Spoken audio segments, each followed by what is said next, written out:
Kabanata 1541. Katatapos lang ng nilagang manok, bago pa man magsimula ang pagkain, tumunog ang telepono ni Benjamin. Nang makitang galing kay Jack ang tawag, pinaikit ni Benjamin ang kanyang mga mata at lumabas ng dining room para sagutin ang tawag. Tuloy kayong lahat sa pagkain habang tinatanggap ko ang tawag na ito. Napasulyap ang lahat sa kanya, inilipat lamang ang kanilang tingin ng medyo lumayo na siya. Pagkatapos, bumalik sila sa kanilang pagkain ng buong konsentrasyon. Magsalita ka. Nakatayo si Benjamin sa harap ng floor-to-ceiling window, pinagmamasdan ang makukulay na bulaklak na namumukadkad sa looban. Ang ilan sa kanila ay itinanim ni Arisa, at lahat sila ay lumago ng luntiang. Mr. Graham, natuklasan namin na may lagusan sa silid. Nawala ang taong nakita ni Mr. Watts sa tunnel na iyon. Mahigpit na kumunat ang mga kilay ni Benjamin, ang kanyang mga mata ay nagniningning ng malamig na aura habang nagtatanong, saan patungo ang lagusan? Mahigit 1 oras na kaming naghahanap at hindi pa rin nakikita ang labasan. Tumawag ako para magulat kaagad kapag nakakita ako ng lugar na may signal. Nagpalitan ng tingin sina Jack at Kingsley. Nais din nilang magulat muli pagkatapos na mahanap ang labasan, ngunit dahil sa maraming kawalan ng katiyakan, nagpasya silang mas mabuting magulat kay Benjamin. Inagaw ni Kingsley ang telepono ni Jack at sinabihan si Benjamin, "Benjamin, hinala ko na may nagsadya sa atin dito." Nanatiling kalmado at seryoso si Benjamin habang nagtanong, "May mga pagkalugi ba ang base?" Sandaling natigilan si Kingsley. "Mukhang hindi nasira ang base." "Medyo nagulat lang ako. Una, alamin kung ano mismo ang nangyayari." May pagdududa pa rin si Benjamin sa kanyang puso. Ang katotohanan na ang kabilang partido ay nagpakahirap na maghukay ng lagusan ngunit hindi nagnakaw ng anuman mula sa base ay talagang kakaiba. "Sige, ipagpapatuloy ko ang pagsisiyasat kasama si Jack, at i-update kita sa sandaling magkaroon tayo ng mas malinaw na larawan." Nakaramdam din si Kingsley ng malalim na misteryo pagkatapos ng pagbanggit. Ano ang sinusubukang gawin ng taong iyon? "Benjamin, nabighani kaya yung tao sa kagwapuhan ko at nabighani kaya naghukay sila ng lagusan para lang masilip ako." Ang hitsura sa mukha ni Benjamin ay kitang-kitang nagdilim, ang kanyang kalooban ay kapansin-pansing lumulubog, at isang malamig na aura ang nananatili sa kanyang paligid. Naiwang tulala si Jack, namumungay ang mga mata, hindi ba siya makakagawa ng mas makatutuhanang biro? Parang may nandyan para saktan kami. Pagod na makinig sa kalokohan ni Kingsley, pinayuhan sila ni Benjamin bago ibinaba ang telepono, "Mag-ingat kayo." Nanatili doon si Benjamin saglit, nalilito sa malalim na pag-iisip, hanggang sa tinawag siya ni Zachary para kumain. Saka lang siya bumalik sa realidad. "Mr. Graham, pinapatawag ka ni Mommy para kumain ng hapunan." Hinayla ni Zachary ang pantalon ni Benjamin, ikiling ang ulo sa likod para tumangala sa kanya. Mahigpit na nakakunot ang mga kilay ni Daddy. Hindi kaya nagkaroon siya ng problema. "Sige." Ibinaba ni Benjamin ang tingin niya kay Zachary, kinuha ang maliit niyang kamay, at inakay siya pabalik sa dining room. "Bumalik na tayo at kumain." Napatingin si Zachary sa maliit niyang kamay, mahigpit na hinawakan ni Benjamin. Ramdam na ramdam niya ang init ng palad at ang makapangyarihang lakas, dahilan para biglang bumilis ang tibok ng puso niya. Ito ay talagang pakiramdam medyo komportable. Nakita ni Arisa ang pagbabalik ng mag-ama na magkahawak kamay, may ngiti sa gilid ng kanyang bibig. "Halika at kumain na dali. Lumalamig na ang pagkain." Tawag niya, pagkatapos ay tumingin sa kanyang anak, senyales sa kanya na umupo at kumain ng kanyang pagkain. Ngumiti si Zachary, pagkatapos ay bumalik sa kanyang upuan at sinimulang kainin ang kanyang pagkain ng same time. Habang sinusulyapan ni Gavin si Benjamin at napansin ang nakakunot na mga kilay ng kanyang ama, natiyak niyang may nangyari. "Kumain ka na," sinabi ni Arisa kay Benjamin, kinuha ang kanyang tinidor para ihain sa kanya ng pagkain. "Okay," sagot ni Benjamin at tinoon ang atensyon sa pagkain. Nang makitang mukhang problemado ang kanyang anak, hindi napigilan ni Darius na magtanong ng may pag-aalala, sino ang kausap niyan kanina lang. "May nangyari ba sa kumpanya?" Hindi naman tatawag si Jack tungkol sa company matters. "Kain muna tayo," sagot ni Benjamin. Sandali siyang tinitigan ni Darius. Napagtanto na pinapante niya si Jack sa tabi ni Kingsley, pagkatapos ay nagtanong siya, "Seryoso ba ito?" "Hindi naman." Ipinasa ni Benjamin ang kutsara kay Arisa, at inihain sa kanya ang ilang oyster omelette. Hindi inisip ni Arisa na ito ay kasing simple ng inilarawan ni Benjamin. Sigurado siyang may naranasan siyang problema. Plano niyang tanungin ito ng detalyado pagkatapos nilang kumain. Kabanata 1542. Pagkatapos kumain, inakay ni Benjamin si Arisa pabalik sa kwarto. Matulog ka na, magiging abala ako sa pag-aaral. Hoy, sandali. Pinigilan siya ni Arisa, umupo sa gilid ng kama at sinenyasan siyang maupo. Umupo si Benjamin at malumanay na nagtanong, may kausap ka ba? Sumulyap sa kanya, naalala ni Arisa ang tawag sa telepono habang kumakain sila. Ikaw ang may sasabihin sa akin. Anong sinabi sa'yo ni Jack? Mukhang seryoso ka, may nasagasaan ka ba? Hindi naman talaga problema sa ngayon. Sabi ni Benjamin, niyakap siya at pinaglalaroan ang kanyang mga daliri habang ipinapaliwanag niya ang sitwasyon sa base. Hindi ba sinabi ni Kingsley na nakakita siya ng multo kagabi? Pinapante ko si Jack. Tiningnan niya ito, muling binanggit ang pangyayari kagabi, at nagpatuloy matapos makitang tumungo si Arisa bilang pagsang-ayon. Pagkaalis ni Jack, sinimulan na niya ang kanyang investigasyon. Nalaman niya na hindi ito isang hindi umiiral na ghostly gimmick, ngunit may taong sadyang nagtatangkang takutin si Kingsley. Kanina lang, sinusundan ni Jack ang kanyang investigasyon at nagsumbong sa akin. May natuklasan silang lagusan sa loob ng silid. Isang lagusan. Nagtatakang bulalas ni Arisa, iniisip ang nakakatakot na magising sa kalagitnaan ng gabi nang may biglang may nakita sa kanyang silid. Kung ito ay isang kaaway, hindi ba nila siya papatayin nang hindi siya binibigyan ng pagkakataong lumaban? Nalaman na ba nila kung sino iyon? Naging seryoso rin ang ekspresyon niya. Hindi pa sila nakakarating sa labasan, kahit mahigit isang oras na silang naglalakad sa loob ng tunnel, wika ni Benjamin. Matagal na itong pinaplano ng taong ito. Sila ay nasa kadiliman pa rin tungkol sa mga intensyon ng kabilang partido, natagpuan ang kanilang mga sarili sa isang medyo passive na posisyon. Kaibigan man o kalaban, hindi ito sigurado. Kung kaaway ito, bakit si Kingsley na lang ang tinatakot nila sa dilim ng gabi sa halip na kumilos? Hindi ba ito maglalantad sa kanilang landas? Kung ito ay isang kaibigan, ito ay medyo nakakalito na sila ay naghukay ng isang lagusan sa kanilang sarili. Base, na iniiwan ang lahat na naguguluhan. Anong gustong gawin ng taong to? May suspect ka ba? Naguguluhan at naguguluhan si Arisa. Sinusubukan lang bang takutin ng taong iyon si Kingsley? Ito ang lahat ng impormasyon na mayroon tayo sa ngayon. Ang footage mula sa mga surveillance camera ay nabura na ng tao, kaya wala na tayo. Ito ang lahat ng impormasyon na mayroon si Benjamin. Wala nang iba pa. Nagsalubong ang kilay ni Arisa. Ito ay tiyak na gawain ng isang propesyonal. Iilan lamang ang mga tao sa mundo na maaaring mag-burn ng naturang data at maging mahirap para sa iba na subaybayan ang mga ito. Maaari ka bang kumonekta doon? Tutulungan kitang tingnan. Medyo matagal nang nakakulong sa bahay, nangangati siyang gamitin ang kanyang kakayahan.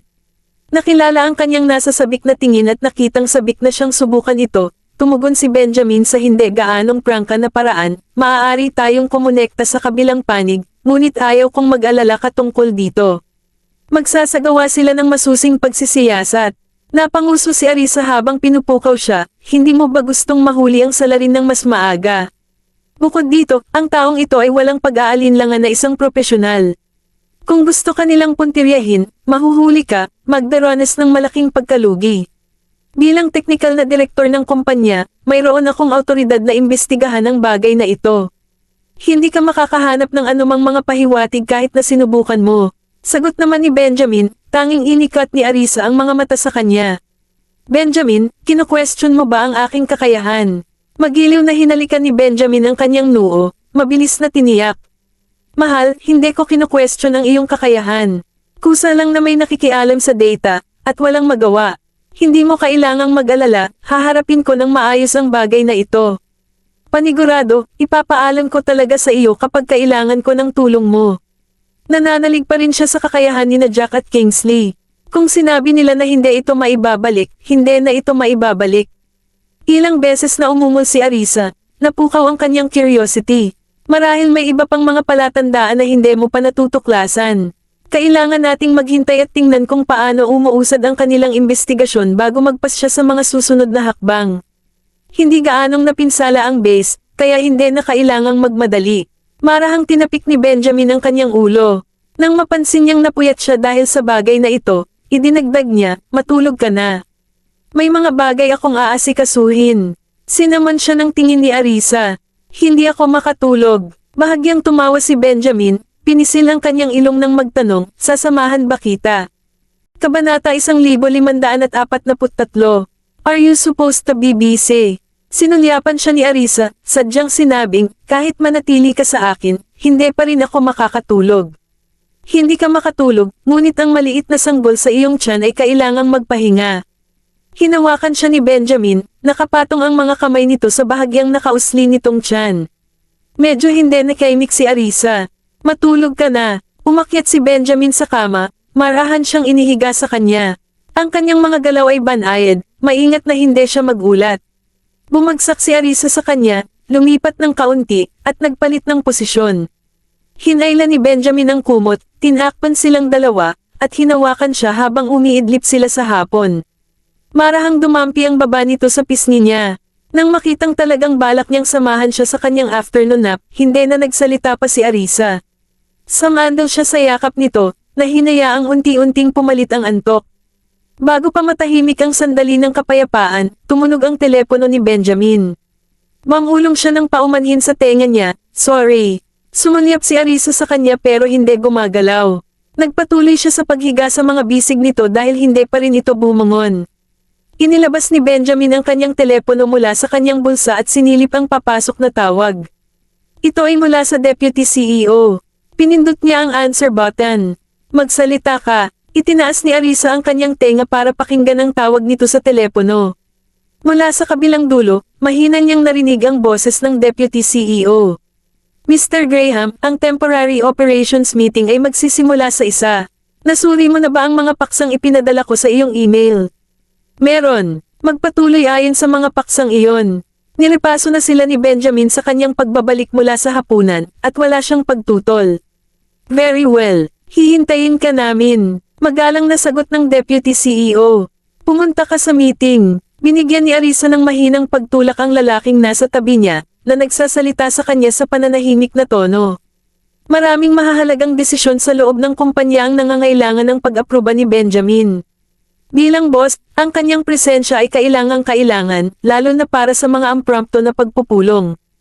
Ang gayong mga pagpupulong ay walang alinlangan na isinaayos bilang tugon sa mahahalagang bagay na bumangon. Itinabi ni Benjamin ang kanyang telepono, mamaling ang tingin sa kanya. Ayaw mo bang samahan kita sa iyong pagtulog sa hapon? Ibinaling ni Arisa ang kanyang tingin, kumikinang ang kanyang mga mata. Kasama kita dito, hindi man lang ako makatulog. You should go now. Matutulog na ako. Gamulong siya, hinayla ang kumot sa kanyang ulo, at agad na nakatulog. Bahagyang tumawa si Benjamin, bahagyang hinayla pababa ang kumot. Yumuko siya at hinalikan siya sa mukha. Huwag kang matulog na nakakumot ang ulo mo. Baka kulang ang oxygen mo. Nakakainis ka. Umalis ka na nga. Napabuntong hininga si Arisa habang nakatingin sa kanya. Lumingon siya, isinubsob ang mukha sa unan. Isang matamis na ngiti ang ibinigay ni Benjamin bago siya tumayo at nagsuot ng sapatos. Napatingin siya sa babaeng nasa kama. I'm off to a meeting.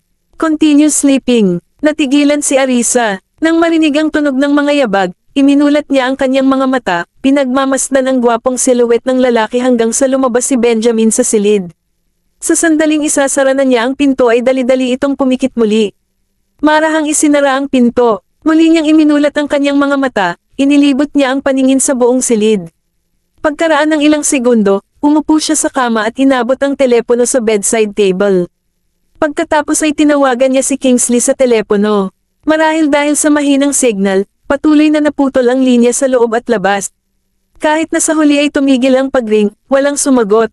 Nagdial ulit. Si Arisa, sa pagkakataong ito, nagkonekta ang tawag pagkatapos ng ilang ring, ngunit hindi niya maintindihan ang sinasabi sa kabilang linya.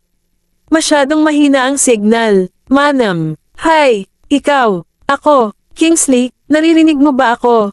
Tanong niya. Ang tunog na nagmula sa kabilang dulo ay hindi pa rin maintindihan, at pagkatapos ay nagkaroon ng ganap na katahimikan. Ganoon ba talaga kalala ang signal? Saglit na natarante si Arisa. Ibinaba ang telepono, at muling nagpadala ng text message kay Kingsley, na iniisip na baka maabot ang mensahe. Makalipas ang mahigit 10 minutong paghihintay, wala pa ring reply. Parang saglit lang, hindi sila makapag-usap. Ibinaba niya ang kanyang telepono at sinubukang matulog muli, ngunit hindi siya nakatulog. Nakahiga lang siya sa kama, nalilito sa sarili niyang pag-iisip. Matapos ang hindi tiyak na tagal ng oras ay lumipas, ang biglaang pagtunog ng isang notification ng mensahe mula sa mobile phone ang bumasag sa katahimikan. Iminulat ni Arisa ang kanyang mga mata, kumikinang ang kanyang tingin habang nagmamadaling abutin ang kanyang telepono. Sumulat si Kingsley, "Arisa, mahina ang signal dito, na nagpapahirap na ipadala sa iyo ang surveillance footage. Kapag nakalabas na tayo, aayusin ko ito at ipapadala sa email ni Benjamin." Kabanata 1544. Isang buntong hininga ang pinakawalan ni Arisa. Mukhang imposibleng ma-access ang surveillance mula sa gilid na iyon. Gusto ko talagang makita ito dahil bihirang makaharap ang isang elite. Sa sandaling iyon, mahina ang signal ni Kingsley, ngunit ayaw ni Benjamin na mag-alala siya. Wala siyang choice kundi ibaba ang phone niya at umidlip. Matapos ang maikling pag-idlip, madaling nagising si Arisa nang marinig niya ang boses ng mga bata na nagmumula sa pintuan. Binuksan ni Zachary ang pinto at sumilip sa loob. Nagtama ang kanilang mga mata, at naglock ng mga tingin. "Mami, gising ka na ba?" "Ma'am," humikab si Arisa. May bahid pa rin ng antok ang boses. "May kailangan ka ba?" Anim na maliliit na bata ang sumugod at umupo sa gilid ng kama, tinitigan siya sa kanilang malambot at kaibig-ibig na kilos. "Mami, labas tayo at maglaro." Nakangiti si Arisa habang nakatingin sa kanila, nakasandal sa braso. Mahina niyang tanong, "Saan mo gustong magsaya?" "Punta tayo sa zoo, sa botanical garden, sa museo, sa amusement park, sa parke, kahit saan, talaga." Nagniningning ang mga mata ni Jasper habang inilista niya ang mga lugar, halatang ayaw niyang manatili sa bahay. Natagpuan ni Arisa ang kanilang pananabik na nakakatuwa at umupo.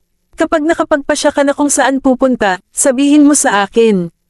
Magpapa-freshen up ako." Ang mga mata ng maliliit na bata ay kumikinang sa tuwa, at napabulalas sila, pumayag si Mommy na isama tayo sa paglalaro. Tinapik ni Arisa ang ulo ni Oliver, nagsuot ng tsinelas, at naghilamos ng mukha.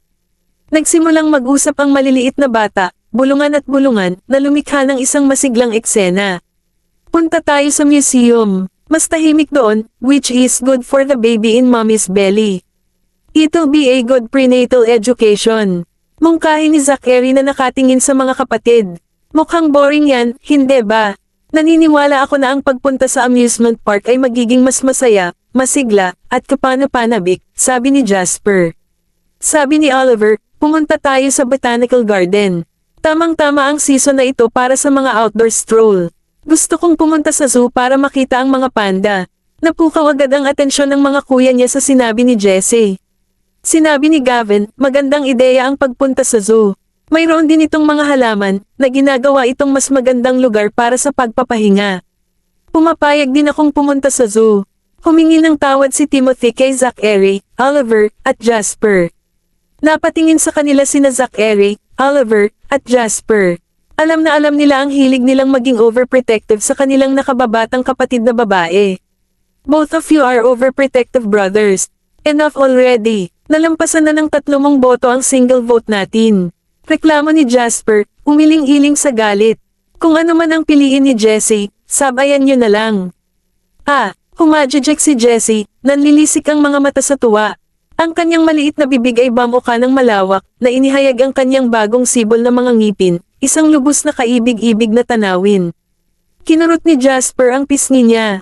"Pwede bang tumigil ka na sa pagngiti?" Bahagyang nagpout si Jesse at mahinang nagtanong, "Bakit?"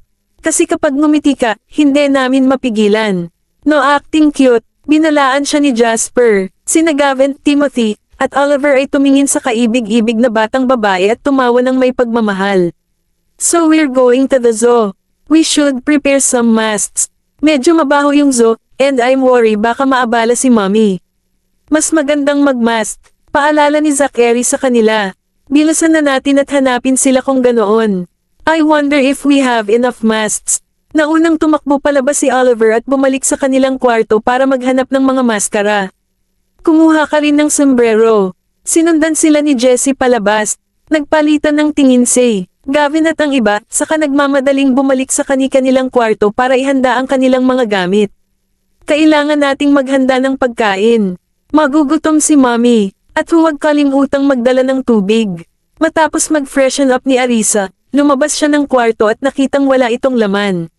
Bahagya siyang tumawa at pumunta sa wardrobe para pumili ng mahabang damit na agad niyang pinalitan. Sa sandaling iyon, umalangaw-ngaw ang kaibig-ibig na boses ni Jessie. Mommy, we're going to the zoo. Wow, Mommy, you look so beautiful. Kabanata 1545. Sinalubong ni Arisa ang maningning na mga mata ng batang babae, ang kanyang ngiti ay nagniningning. Inikat ang kanyang palda, umikot siya sa harap ng kanyang anak. Maganda ba talaga ako? Ang mga mata ni Jessie ay kasing kaakit-akit ng mga buwan ng gasuklay, at kasama ang isang nakakasilaw ng ngiti, pinuri niya, Mommy, ang ganda mo talaga.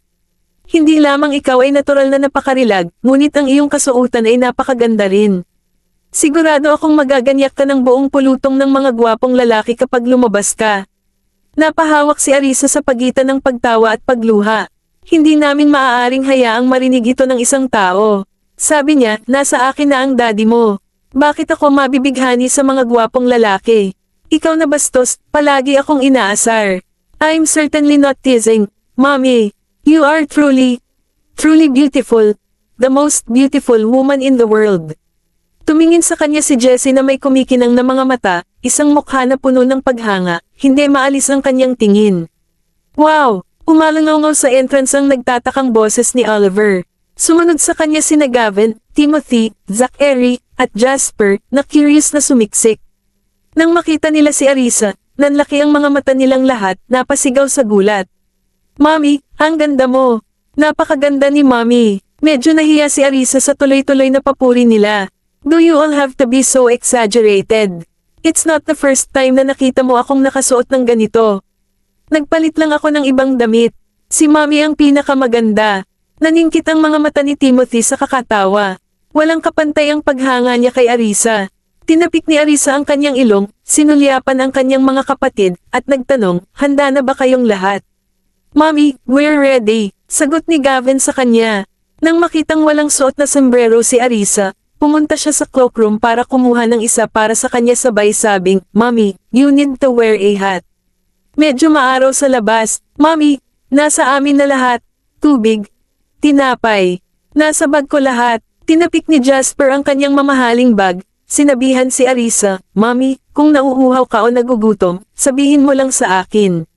Mommy, gusto mo bang magsuot ng ibang coat? Medyo malakas ang hangin sa labas. Paalala ni Zachary kay Arisa. Nasa baba ang coat ko. Mamaya ko na lang kukunin. Hinintay ni Arisa na maisuot ni Gavin ang kanyang sombrero bago sila inakay pababa.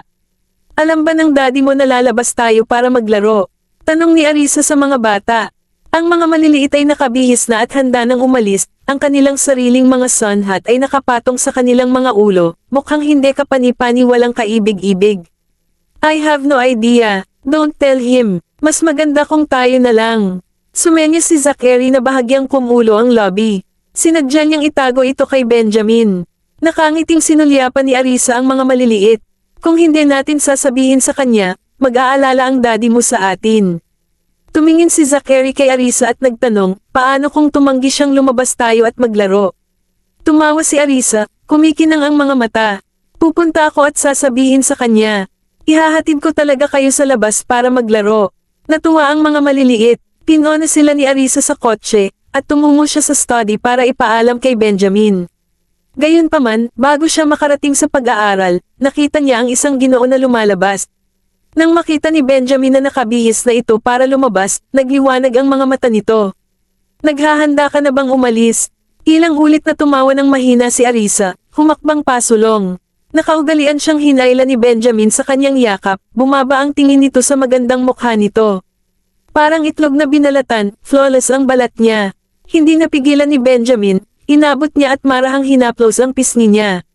Gusto akong dalhin ng mga bata sa zoo. Muling, sambit ni Arisa, na nakangiti kay Benjamin. Naghihintay na sila sa kotse. Naisip ko lang na ipaalam sa iyo para hindi mo na kami hanapin. Tinaas ni Benjamin ang isang kilay, marahang kinurot ang kanyang pisngi. Are you acting first and reporting later? What acting first and reporting later? It's not a big deal. Anyway, since busy ka at hindi ka makakasama sa amin, magtrabaho ka na lang sa bahay.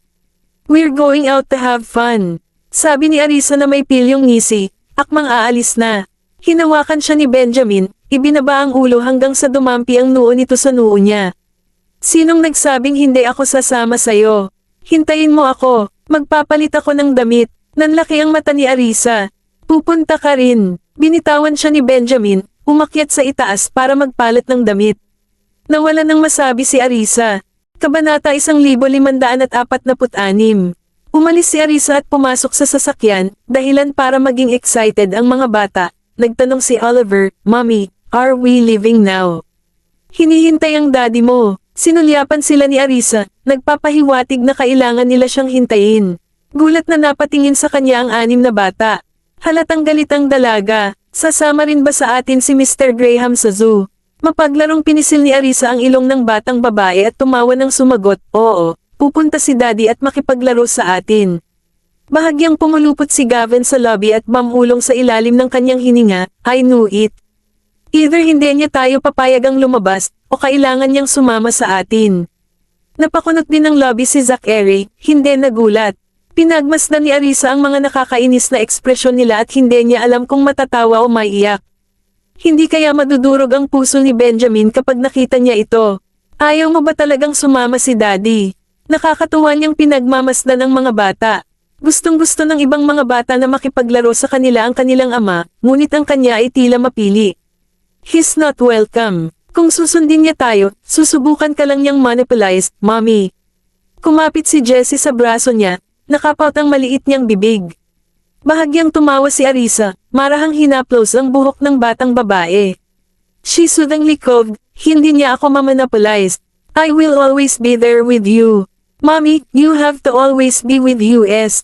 Don't neglect US just because you have a husband now," sabi ng batang babae na parang miniature adult, na ikinatawa ni Arisa. Niyakap niya ang maliit na babae, masuyong pinisil ang kanyang ilong habang tumatawa. "Oh my, nagseselos ka ba kay daddy? You'll always be my sweetheart, my darling daughter. Tapos, kapag lumabas na ang mga nakababata kong kapatid, ako pa ba ang magiging syota mo?" Kumikinang at bilog ang mga mata ni Jessie habang nakatingin kay Arisa.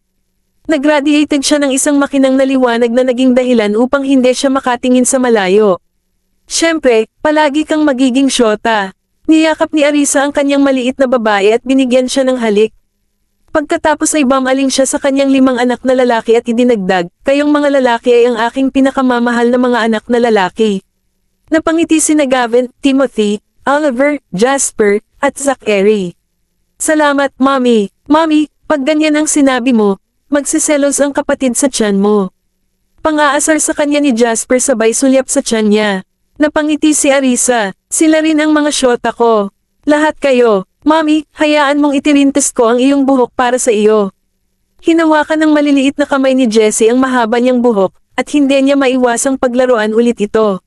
"Sige, kung gayon." Umupo si Arisa, hawak siya.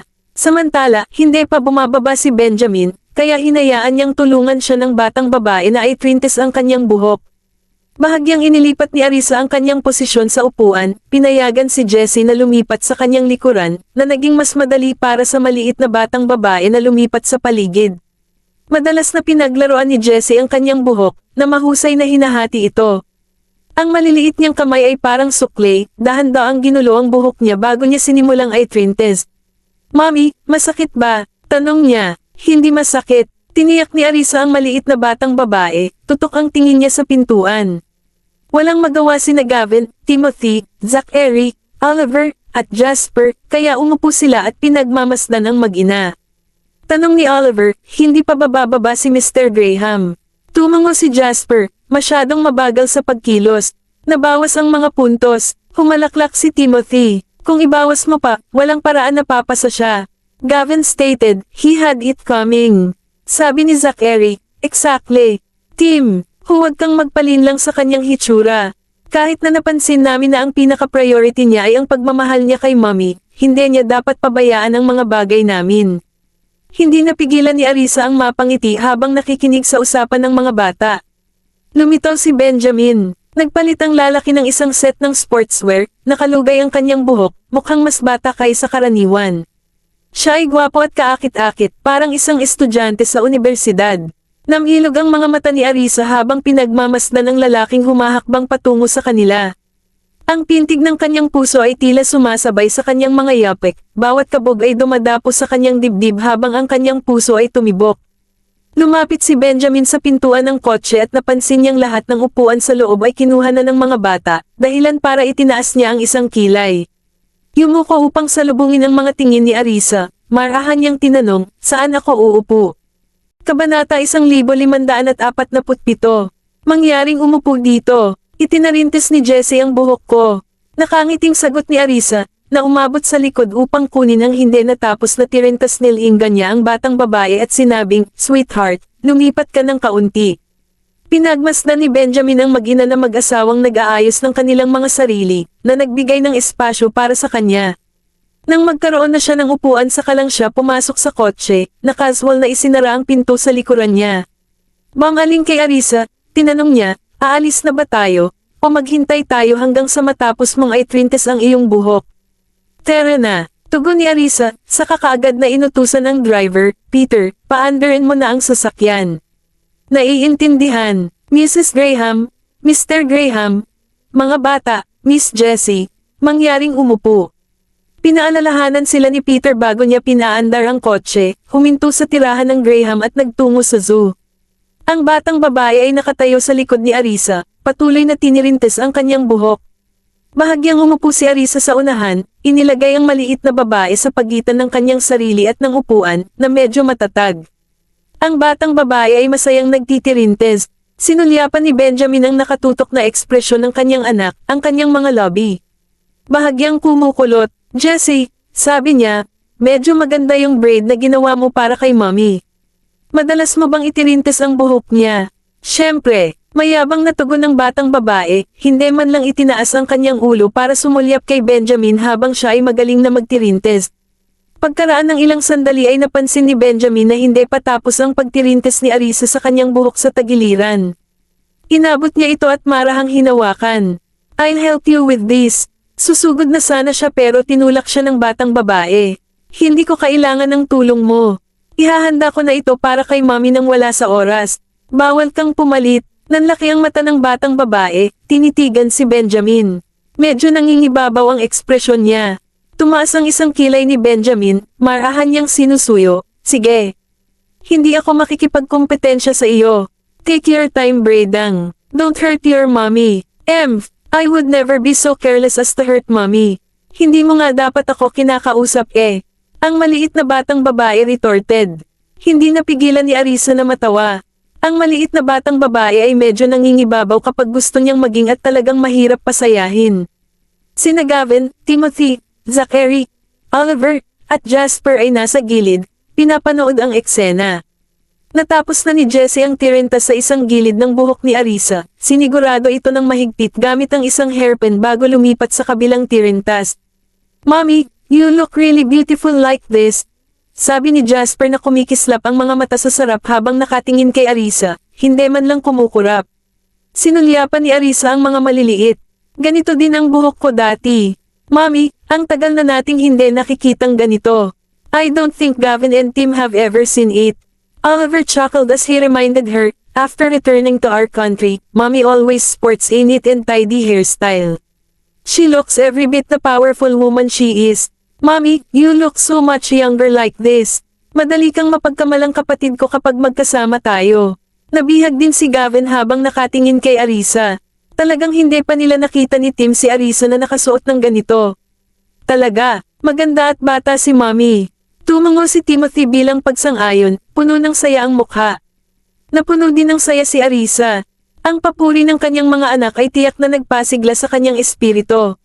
Napakasaya niya. Hinangaan ni Benjamin ang pagbabagong anyo nito, saka ibinaling ang tingin kay Arisa, madiin ang titig nito.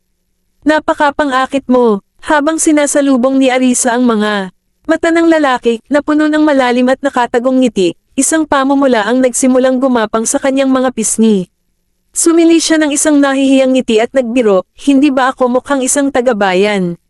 Kung gayon, ikaw ang magiging pinakamagandang babae sa buong mundo. Tumawa si Benjamin, ngunit hindi ito mapanuksong tono. Sa halip, ito ay isang taos-pusong papuri. Napangiti din si Arisa. Pinapuri niya talaga si Mommy. Ang sweet niya, diba? Tinukso ni Zachary si Benjamin, laging sabik na hamanin ng kanyang ama. Bahagyang kumunat ang noo ni Benjamin habang nakatingin sa maliit. So, should I not praise your mommy? Would that give you another reason para ibawas ang point sa akin? Bahagyang napaawang ang lobby ni Zachary. Napatingin si Benjamin sa iba pang mga kabataan. Nakuha ba ako ng performance ko ngayon ng kahit anong puntos? Nakatitig sa kanya ang 5 maliliit na bata, medyo walang imek. Kung nanahimik ka, baka binigyan ka namin ng dagdag na puntos. Ngunit nagsalita ka na nagpapahiwatig na pinupuri mo si mommy ng may lihim na motibo.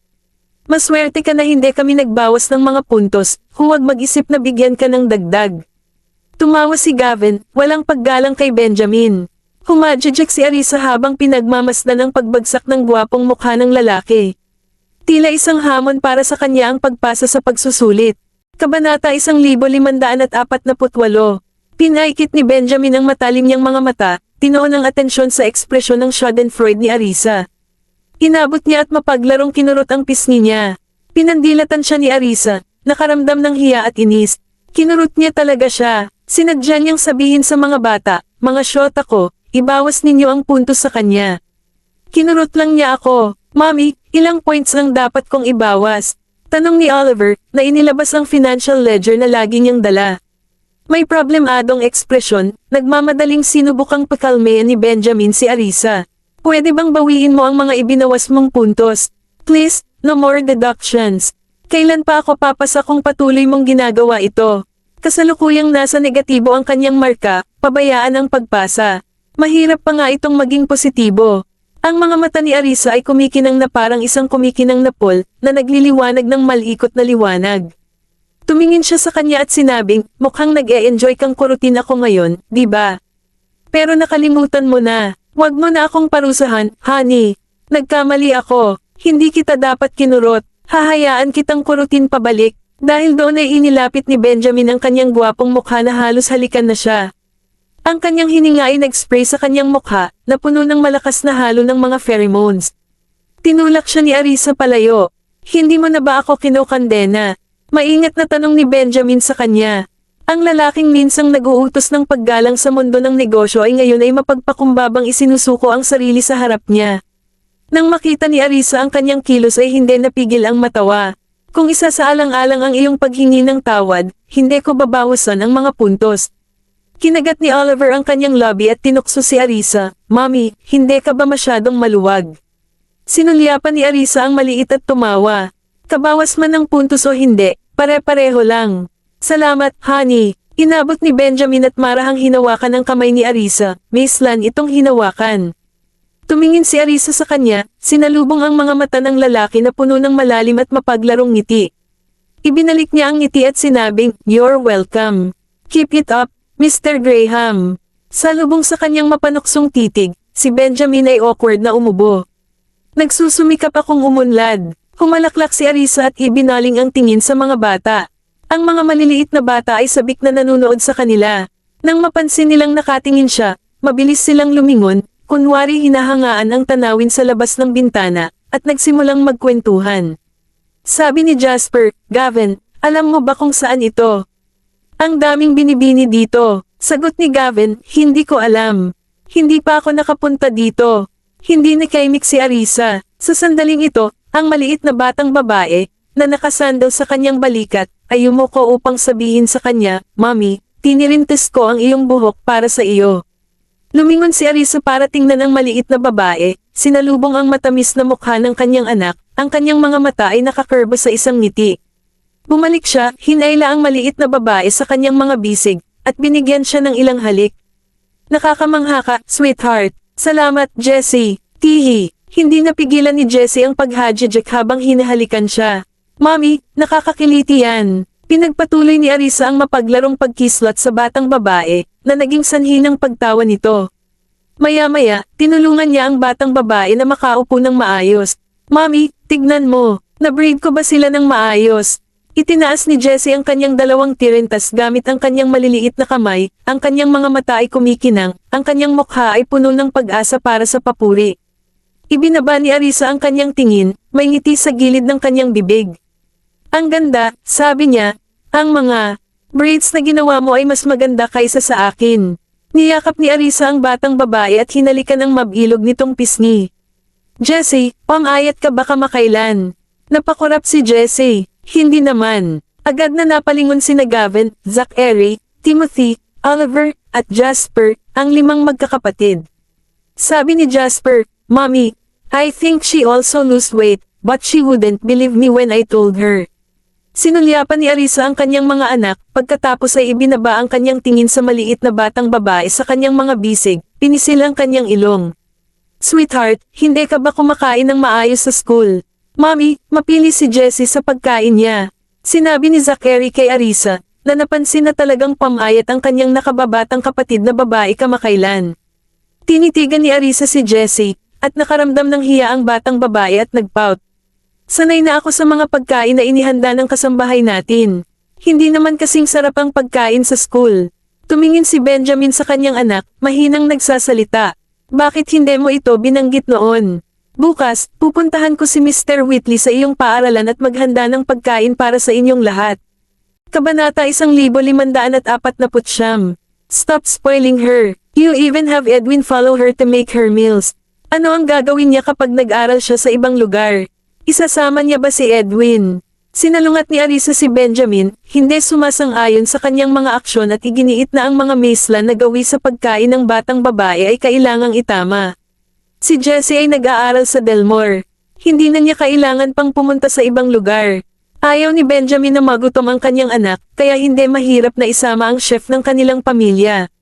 Napasulyap si Arisa kay Benjamin, na pinaalalahanan siya, totoo na kasalukuyang nag-aaral siya sa Delmore, pero paano kapag lumaki siya at kapag nag-aral siya sa ibang bansa? Plano mo bang sundan siya doon ni Edwin? Sa oras na iyon, medyo matanda na si Edwin. Gusto mo ba talagang pasanin siya ng ganoon? Anyway, hindi ako sang-ayon sa paghahanda ni Edwin. Pagkain na dadalhin niya sa paaralan. Sinulyapan ni Arisa ang mga bata, lalo na ang batang babae. Mula ngayon, maghahanda na ako ng masarap na pagkain sa umaga para dalhin mo sa paaralan. Tuwang-tuwa si Jessie, nagniningning ang kanyang mga mata kaysa dati. Maya-maya, naalala niyang si Arisa, na buntis, ay bawal sa kusina. Mommy, akala ko ba hindi ka marunong magluto? We don't need to bring any. I'd rather eat the school's meals. Unti-unting hamina ang boses niya habang patuloy sa pagsasalita. Tinitigan ni Arisa ang maliit na babae, marahang pinisil ang kanyang ilong. Sweetheart, ang mga tao noon ay walang buhay na kasing ganda natin ngayon. Masaya sila na may makakain lang, lalo pa ang luho ng pagiging meslan sa kanilang mga pagkain. Kung alam nilang nabubuhay ka sa panahong ito, mabusog sila. May inggit, alam ni Jessie na mahirap ang buhay ni Arisa noon. Nakapulupot ang mixing braso sa leeg ni Arisa, na pagtanto niyang mali ang kanyang inasal. Huwag mo nang banggitin ang mga lumang araw. Maging si Lola at Tim ay kailangang magtrabaho sa kanayunan para lang magkaroon ng makakain, at hindi pa rin sila nakakabusog. Kumakain kami ng mga bagay na hindi man lang nagkakaroon ng pagkakataong matikman ng maraming bata sa baryo. Sa tingin mo, tama ba na maging meslan ka sa iyong pagkain? Pinapayuhan ni Arisa ang maliit na batang babae, na nagbibigay sa kanya ng mga halimbawa, sa pag-asang mababago niya ang mga gawin na ito sa hinaharap. Kinagat ni Jessie ang kanyang lobby, palihim na sumulyap kay Timothy. Pagkasalubong ng tingin ng kapatid, nahihiyang isinubsob niya ang mukha sa balikat ni Arisa, totoong napagtanto niya ang pagkakamali niya. Mommy, I realized my mistake. Hindi na ako magiging pikan sa pagkain. Ito ay kung ano ang isang mabuting bata. Ginulo ni Arisa ang kanyang buhok, pinuri siya ng may kagaanan. Sinulyapan ni Benjamin ang mag-ina, medyo hinahangaan si Arisa. Nagawa niyang lutisin ang problema sa mapiling pagkain ng batang babae ng napakabilis. Mommy, hindi na ako mapili sa pagkain. Medyo nahiya si Gavin nang maisip niya kung paano talaga nagdusa si Tim sa kanayunan at kung paano siya mismo naging meslan sa pagkain noon. Mommy, kung may masarap, lagi kong i-share kay Tim. Saad ni Zachary sa kanya. Si Oliver, kasama si Jasper, ay nagsabi kay Timothy, Tim, mula ngayon, papakainin ka namin ng maraming masasarap na pagkain. No need. Ang laki lang ng tiyan ko, hindi ako makakain ng sobra. Tsaka pwede naman akong kumain ng kahit anong kinakain nyo. Marami ka nang naibahagi sa akin. Kung bibigyan mo pa ako, mabilis akong tumaba. Pinasalamatan ni Timothy ang kanyang mga kapatid na nakadama ng labas na kagalakan sa kaibuturan. Hayaan ang iyong sarili na tumaba. Doon lang titigil si Mommy sa pag-aalala sa'yo. Dahan-daang hinaplos ni Zachary ang pisngi ni Timothy, napansin niyang medyo tumaba na siya. Kung iisipin pa lang, ang panahon nakakahanap pa lang niya kay Tim, napakapayat niya kaya hindi na siya makilala. Mula sa kaibuturan ng kanyang puso, nagpa siya si Zachary na tretuhin si Tim mula noon. Pinagmasdan ni Arisa ang kanilang paggalang at paggalang sa magkapatid na may matinding kasiyahan. Hanggat hindi ka mag-abala sa pagkain mo, magiging kalmado na ako. Kung gusto mong pakainin si Tim, dapat mong isaalang-alang kung gusto niya ito o hindi. Hindi mo siya mapipilit na kumain ng higit sa hindi niya gusto. Mommy, hindi nila ako pinilit. Lahat ng gusto ko binigay nila sa akin. Mabilis na ipinagtanggol ni Timothy ang kanyang mga kapatid, ayaw niyang magkamali ang kanilang ina.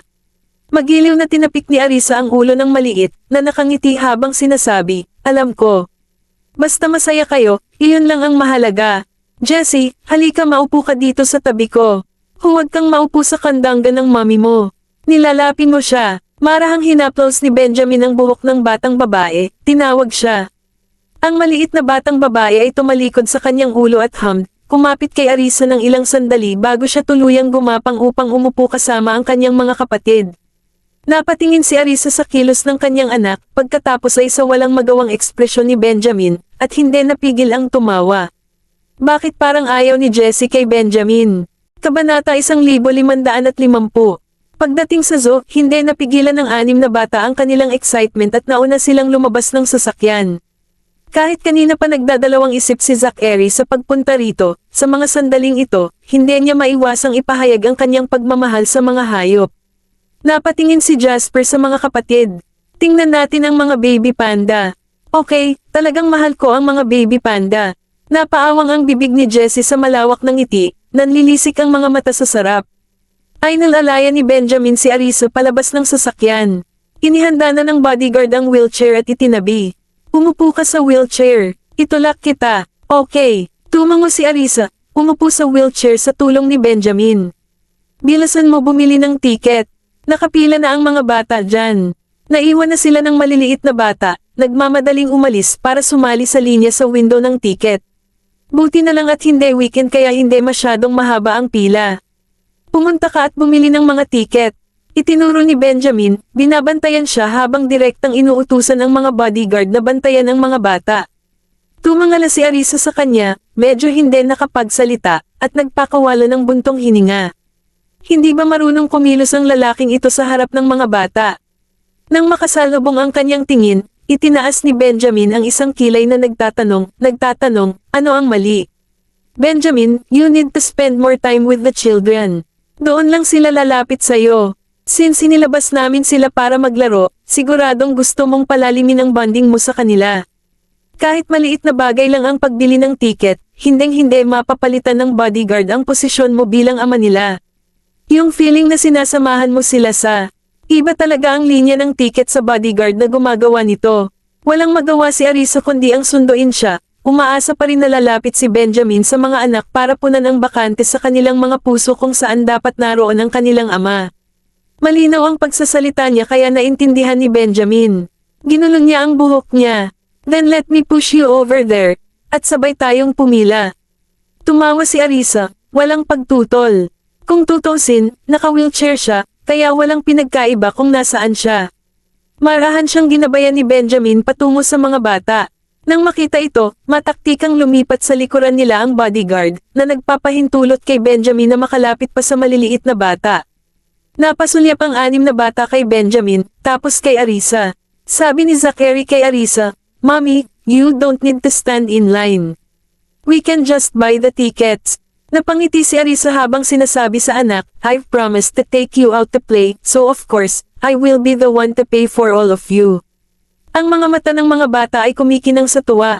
Ang kailangan lang gawin ni Mommy ay magbigay ng pera mamaya. Napangiti si Arisa. Tunay na praktikal ang mga bata, hindi man lang handang hawakan ang sarili nilang maliliit na treasure troves. Ako na magbabayad. Napatingin si Benjamin sa kanyang mga anak. Bilang padre de pamilya, paano kaya niya hahayaan ang kanyang asawa at mga anak na magbayad? Magbabayad ka, pagkatapos, Anisa said with a beaming smile, gladly giving up her spot. Siya ay tiyak na hindi pagpunta sa igiit na gawin ito sa kanyang sarili. Tumingin si Benjamin sa kanya. Dahil inihatid kita sa labas, natural lang na sinasagot ko ang mga gastos.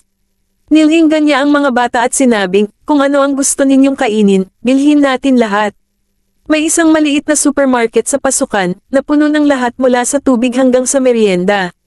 May dala kami galing sa bahay. Hindi na kailangan bumili. Tinapik-tapik ni Oliver ang backpack sa likod ni Jasper, buong pagmamalaking sinabing, ang mga merienda sa bahay ay inihanda lahat ni Edwin. Mas marami pa silang iba't ibang uri kaysa sa lokal na supermarket. Napatingin si Benjamin sa nakaumbok na backpack ng maliit na medyo nagulat. Hindi niya inaasahan na naghanda sila ng maaga. Nagdala ka pa ng tubig. Oo, talaga. Kumikislap ang mga mata ni Jasper habang nakatingin kay Benjamin. Tinanggal pa niya ang strap ng balikat para ipakita sa kanya. Akin na ito, hehe. Isang kibot ang naglaro sa sulok ng bibig ni Benjamin, at pagkatapos ay nakita niyang binubuksan din ni Timothy ang sarili niyang backpack. Mr. Graham, narito na ang aming mga bote ng tubig. Napatingin si Benjamin. Lahat ng 6 na bote ng tubig ay nasa loob ng backpack. Hindi ba mabigat? Tawa ng tawa si Timothy. Kaya kung dalhin ito, sweetheart, ilabas mo ang iyong bote ng tubig. Ang bawat isa ay dapat magdala ng kanilang sarili. It makes drinking water more convenient, and you will not have to carry so much weight, ani Arisa, na kinukurot ang kanyang puso para kay Tim.